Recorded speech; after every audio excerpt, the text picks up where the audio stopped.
So Skye Aney is our next speaker, and he manages the Sustainable Southwest Beef Project, testing criollo cattle and other things, and he'll be talking about grass cast. Thank you. Yeah, so here's another, oh, perfect. Try and hold two things with two hands, you know. Yeah, so I'm here to talk about GrassCast. This is another digital tool, but I hope it's at least helpful to some of you. So GrassCast is a grassland productivity forecast, and there are many partners on it: the USDA, the NDMC, University of Arizona, Colorado, yeah, Nebraska, they're the big ones, the NDMC. Anyways, I will move on. So what is GrassCast exactly? GrassCast is a forecast for forage, much like a forecast for weather. So it is a prediction for end of season forage production, and I will explain all these colorful maps in just a second here. What GrassCast does is it takes the long-term forage production, and it takes the long-term precipitation averages, and then it makes an estimate based on a model for what would happen if, in my area, till the end of the growing season, what if I get above average precipitation? It produces this map right here. And all these blues here are areas that are predicted to get above the long-term average for forage production. But we know weather is fickle. So what if we get a near average precipitation year? Well, then you come to the middle map, and you can see there's still some areas that are in pretty good shape, but all these yellows and oranges, those are areas that are predicted to get less than the long-term average forage production. And then if the spigot completely turns off and you get below average precipitation, then you come over to this map here. And you'll see that there's a lot of reds in there. Those are areas that are predicted to get as much as 30% less than the normal of their forage production for the end of the season. Now these are produced on 6-mile grid cells, so you can get pretty detailed, and they are updated every 2 weeks during the growing season. So as more precipitation occurs, or does not occur, as the case may be, that gets worked into the model, and so these predictions become more and more precise. So when you go to the GrassCast, this is the GrassCast website, and you will find that on your handy-dandy little list of tools that is in the back of your folder.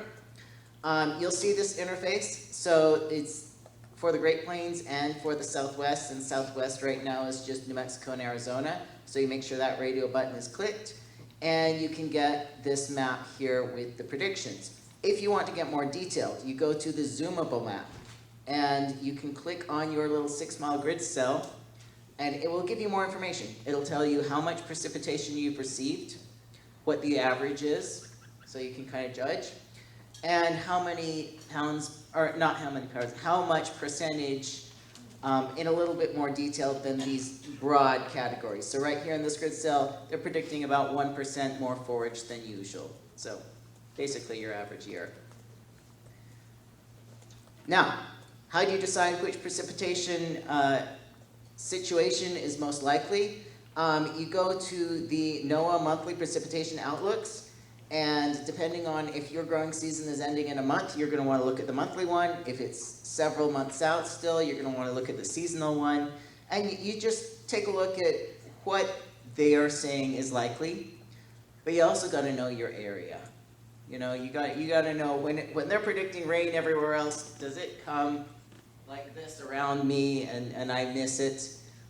So keep that, you know, in mind too. But you can see they were predicting above average precipitation for Arizona and New Mexico in August, and indeed that monsoon did deliver for a lot of us.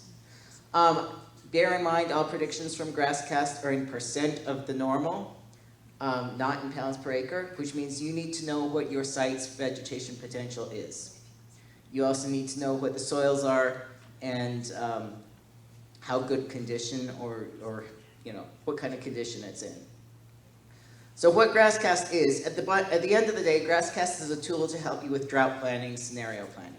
It'll help you take a peek into the future and say, you know what, even if I get above average precipitation for the rest of the season, my area is not looking so good.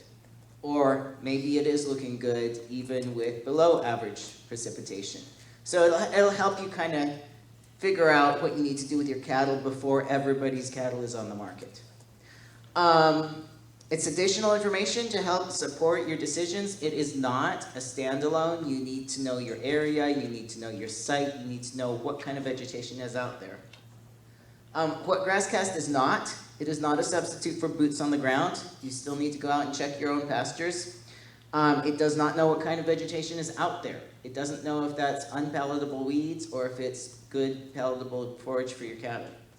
It is not a prediction of what you're going to see next week. It is a prediction for the end of season production. So by the end of the season, you will have had about 30% more or 30% less, 15% more, etc. GrassCast should not be used as a sole information source or for setting stocking rates. Now, GrassCast is just one of many, many tools out there. So here are a few tool finders that I find very helpful. So Lauren already introduced tools for the beef industry, so I'm not going to rehash that one, but it searches over 550 tools.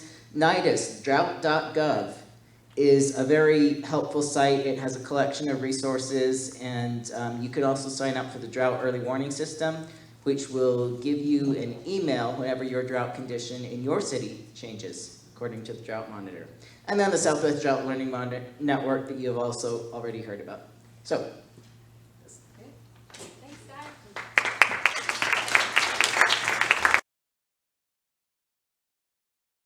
So yes, I'm going to talk about landscape scale vulnerability assessments for focal resources in the Southwest. I wanted to start off by pointing out this website that you can probably search by that title because the address, again, is rather long. But I'm going to refer to this website at the end of the presentation as well because it has links to a lot of the data products. This was a very large, what I'm talking about here, a very large project involved a lot of partners, some of whom are listed here. And it took about 3 years, I would say, to complete. So there's a lot of things to come out of this. As the title implies, we're working with vulnerability assessments and the framework. Just want to identify, because I'm going to use these terms. This particular framework looks at, considers exposure or some kind of disturbance to your resource of interest. It's response to that exposure, which we consider its sensitivity and the ultimate, the potential impact of that.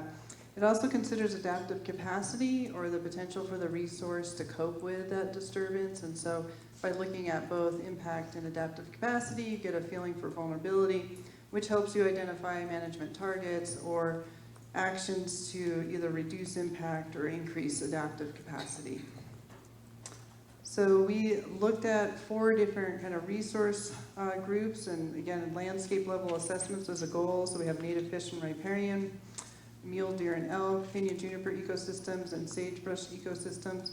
These were determined prior to RMRS involvement in this project by the Southern Rockies LCC, which had been for some time hosting webinars and discussions among stakeholders within their geography, which is outlined here, to identify common resources of interest, and that's how they came to these 4 different resource topics. And so this, because I don't have the whole United States here, this is Utah, Colorado, Arizona, New Mexico, so you can kind of see what areas covered. These highlighted areas are our specific landscapes that we analyze, so the 4 corners in the upper Rio Grande. So building on what the Southern Rockies LCC had done, and they continued to host webinars and support a lot of this effort, we conducted workshops, webinars, had one-on-one discussion, literature review to identify raw data that we could use to measure or represent exposure sensitivity and adaptive capacity.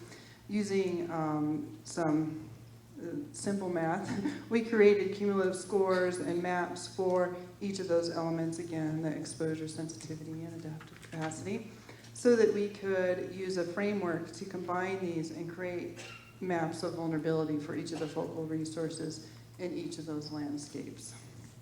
And again, there's a lot to this that you can find in the background material. So once you have these data products and maps, you can start to use them to answer questions and find common sources of interest amongst your neighbors and people that might be interested. So what we're looking at here is the vulnerability map for sagebrush for the Four Corners area or landscape and for the Upper Rio Grande. And I've highlighted in these circles areas of high vulnerability. And so these, could be priorities in the landscape for implementing some kind of management action to reduce vulnerability. And you can also find common areas of concern amongst different stakeholders by having this spatial representation. You can also use the maps that represent different elements of vulnerability. So this is again sagebrush for those two landscapes, and I've highlighted on each map where there is high estimated exposure to multiple disturbances. And I didn't mention this, but we had fire, we had climate change, we had projected changes in vegetation as well as disturbance and a variety of things. It depended on which resource we were looking at, which data sets contributed to those things. But here you can ask yourself, well, we have these areas of high exposure. What can we do to reduce exposure? How can we reduce the number of stressors affecting this ecosystem in these areas? And again, being able to facilitate discussion among neighbors. Alternatively, you can look more positively for conservation opportunity areas. And so what we're looking at here is for riparian corridors, another focus, again, for those landscapes. And where you have the darker blue colors, you have more adaptive capacity, so more coping capabilities. And maybe these areas will be more resilient to, say, climate changes in the future. And so it could be the focus of conservation efforts or refugia or things like that. So multiple ways that you can use this. So this is the bottom of that webpage I pointed out. Again, this was a huge effort. We have a lot of maps and data. I think there's over 40 different data sets that were processed for this effort that could be used to look at those same resources differently or even different resources. There's, of course, the resulting exposure, sensitivity, adaptive capacity, and vulnerability maps. The workshop reports are pretty extensive, and the collaborative process for this was really a key component. We also have reports for each of those focal resources and publications, and so you can find that all by going to this website or just email me. So. Megan?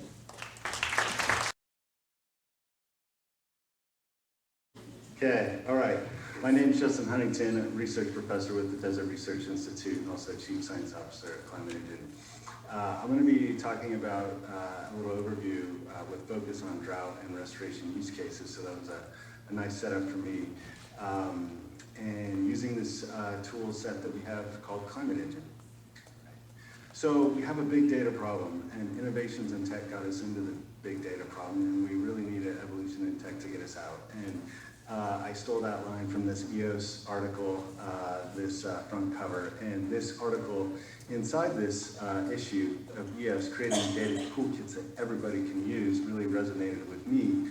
And this issue of the fact that we really need toolkits that follow findable, accessible, interoperable, and reusable or fair data principles, and that if the data can't work together, the scientists can't either. And this interoperable piece is really important, where we're combining lots of different satellite data sets with climate data sets to look at impacts due to climate versus management, trying to separate all that stuff out so that we can say, in fact, oh, this impact is due to grazing, or is it due to drought, etc.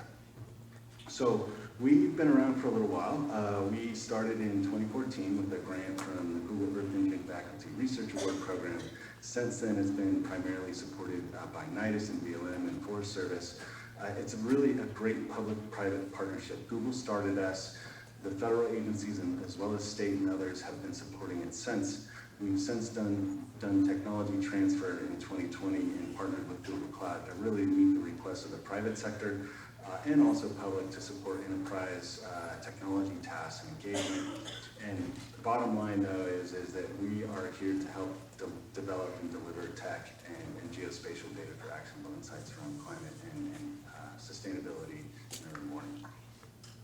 So I have a couple little videos here and demos of the app. So we have a research app where anybody can go explore a whole host of different climate and remote sensing data sets. We have access to over, I think, 8 petabytes now. It could be up to 10 of data in the Google Cloud data catalog. We can make maps on the fly in real time, on demand. And we can also pull out time series for particular areas of interest, pixels or boxes that you can draw, polygons, and really be able to start to dig in. We can also make anomalies and percentiles and trends. We have the US drought monitor in here. And so we can look at trends in, for example, the US drought monitor and see where places are getting more droughty over the last 20 years for, say, example, June, July. Well, this is actually springtime, March through April. Red is bad. And then we can filter by statistical significance to say, all right, we're 95% confident that these places are getting bad or better. So this is the web app address. I'm going to go through a couple little use cases here around restoration outcomes with Climate Engine and focus on Susie Creek and this Upper Camp Creek in Oregon. So here's another little demo where we're going to zoom into Susie Creek, where they did watershed restoration activities starting in the mid-90s. So we can select remote sensing. Landsat has been around, well, Landsat 5 has been around since the mid-80s. It's the longest continuous Earth observation platform, series of satellites in existence. We can make a trend in vegetation index. So blue is increasing vegetation vigor, red is declining. This is for June, July, August time period, the median over that time period every year, year after year, and the trend in that. And then we can go in and start to say, okay, well, what's going on here in this riparian corridor in Susie Creek? I know it's been restored, but can we see the impact of that restoration? It looks like it's doing pretty well, but what does this look like in time? And so we can start to pull out the time series and spatially average all those pixels over a polygon, pull that out. Now this is all real time. I didn't speed this video up, so we're literally processing terabytes of satellite data in the cloud using Google Earth Engine's massively parallel cloud computing platform. This is the interoperability piece where we can now bring in the precipitation from PRISM or GridMat and say, okay, well, what's going on for water year precipitation? It looks like it got a little wetter there when we started getting above average NDVI. But the point of that graph is that we had some pretty serious droughts ever since we did that restoration, and it's greener than it ever has been, even though we have long some pretty big drought periods since then. So that's called resilience, or what I call resistance. USGS has supported this as well, looking at riparian restoration from more of a statistical perspective. This is in the Sylvies River Basin and southeast Oregon in the Harney Basin. Beaver Dam analogs. And you can see the increase in greenness when they put in these Beaver Dam analogs around 2010. Point here is that we can start to bring in, again, this data interoperability piece where we're going to bring in a drought index, a 180-day SPI, and plot that on top here and say, all right, well, what's going on? Is this increase in greenness simply due to a wet period, or is it beaver dams actually did what they were supposed to? Well, the analogs did what we intended them to do. And it looks like it's something else, right? It's not the climate, it's not the precipitation, it was the boots on the ground activities that caused this increase in greenness. We can start to look at scatter plots where we can plot the SPI on the X and the greenness on the Y and do regressions on the fly. And that's great, but let's separate this out now between pre-restoration and post-restoration. Justin? And statistically show that. Quickly. Justin, sorry, just wanted to let you know that it's time, hopefully you're near the end of your slides. Thanks. Oh, okay, I'm at my 5, you said? You are, yeah, so, Okay. but this is great, so I'll let you just wrap Perfect. up. Let me just say that people are using this a lot for proving restoration success. And let me just say that we have the rangeland analysis platform data now in Climate Engine as well. And yeah, happy to be working with the Navajo Nation on the drought severity evaluation tool. We have an API available for everybody to massively, or download massive amounts of data. And happy to work with you all. Please feel free to reach out. Thank you. And sorry for going over time. I got a little excited there. Thank you. That's great. Thank you.